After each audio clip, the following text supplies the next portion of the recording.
agriculture purpose, for example, fertilizers as well as the pesticides or the fungicides require minerals like zinc and manganese. You can see how they are going to cut trees so that they can dig inside and get all the minerals from there. Because what is there under the earth's crust is going through the water and reaching the other lives and minerals what we have, it is not a renewable resource, it's a non-renewable resource, but we need to recycle them, that's all.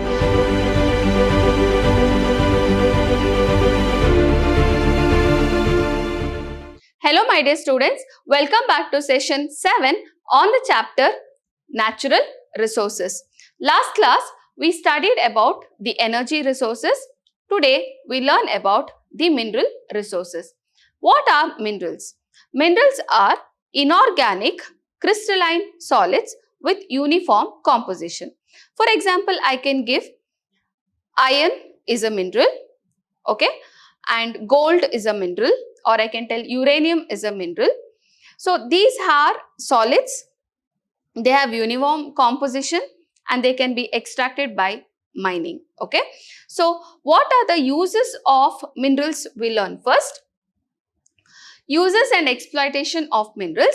First is development of industrial plants and machineries. That is, for industries as well as for machineries, we require iron, aluminium, steel, etc.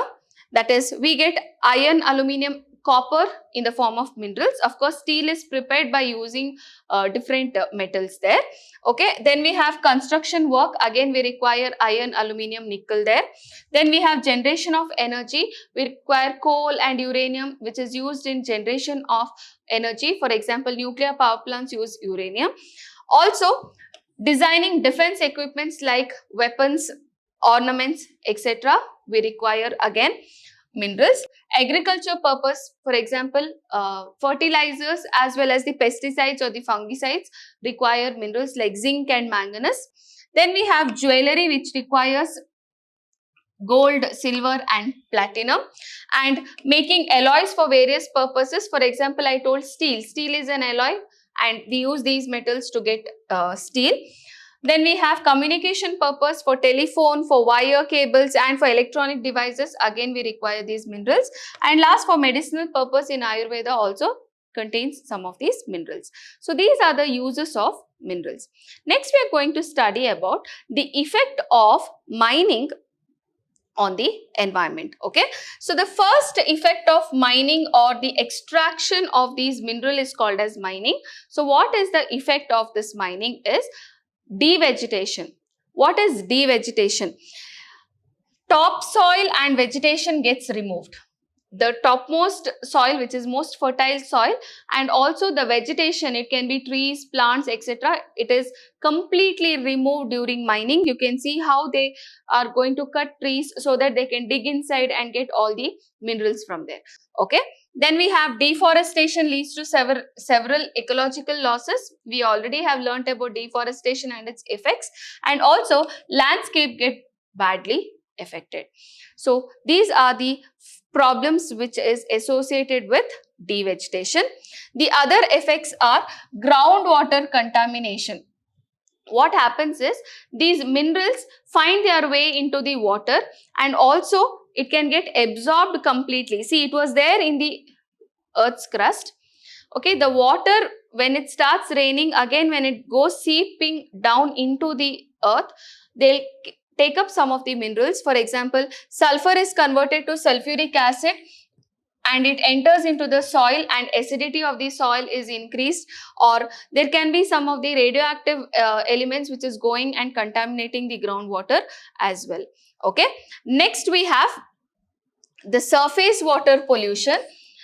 The radioactive waste and other acidic impurities will find its way to the aquatic ecosystems, that is to the rivers, lakes, and we can see that there are loss of aquatic animals, okay, because of the radioactive waste. Even if these water is consumed by human beings, again it can affect their health very badly.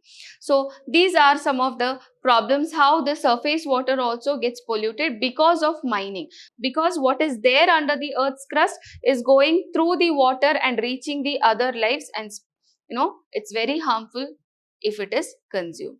Next we have about air pollution, smelting and roasting. That is, we have, for example, extraction of iron from iron oxides are done. Okay, so the ore which is there, it has to be converted into the form of iron, and during the process lot of heating, lot of other processes which are happening, which will release lot of fumes, okay, or lot of gases which are emitted into the air and which causes air pollution as well, which it causes many health problems. Next we have, that is subsidence of land. Mainly underground mining results in cracks in houses, tilting of buildings, bending of rail tracks, or you can see how the roads are completely getting collapsed because of the mining activities as well.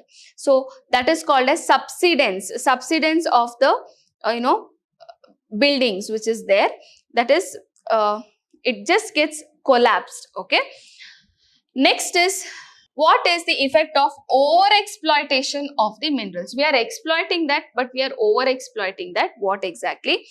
Rapid depletion of mineral resources. Okay, then we have lot of wastage, environmental pollution, needs heavy energy requirement. We are continuously taking out the minerals and using them. And minerals, what we have, it is not a renewable resource, it's a non-renewable resource, but we need to recycle them, that's all. Okay, so instead of recycling, we are only extracting it and we are wasting a lot of it.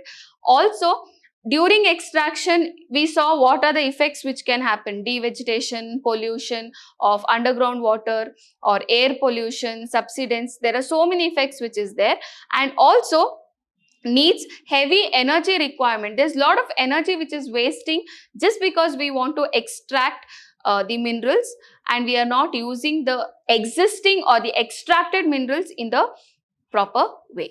Okay, then we have the management of mineral resources. How exactly we can manage the existing mineral resources? First one is the efficient use and protection of mineral resources. We have to efficiently use. Then modernization of mining industries. Third, search for new deposits. Reuse and recycle. This is the most important. Reuse and recycle the metals. Once you don't want any metal product, we have to try to reuse them or recycle them, and thus we can save lot of pollution, you can save lot of energy as well.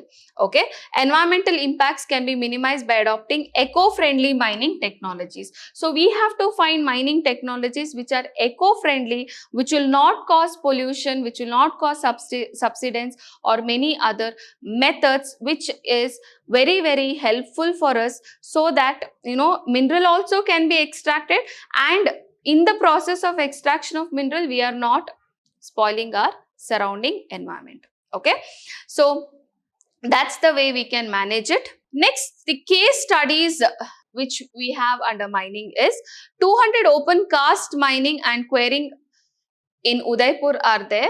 Okay, out of it, 100 mines are illegal. You can see 200 are there. In that, 100 are illegal. So what has to be done about it, which are illegal? Okay, and 150 tons of explosives are used per month. 150 tons of explosive means you can imagine how much amount of air pollutants we are adding into the environment. It's a very huge amount of pollution which we are adding in the name of mining.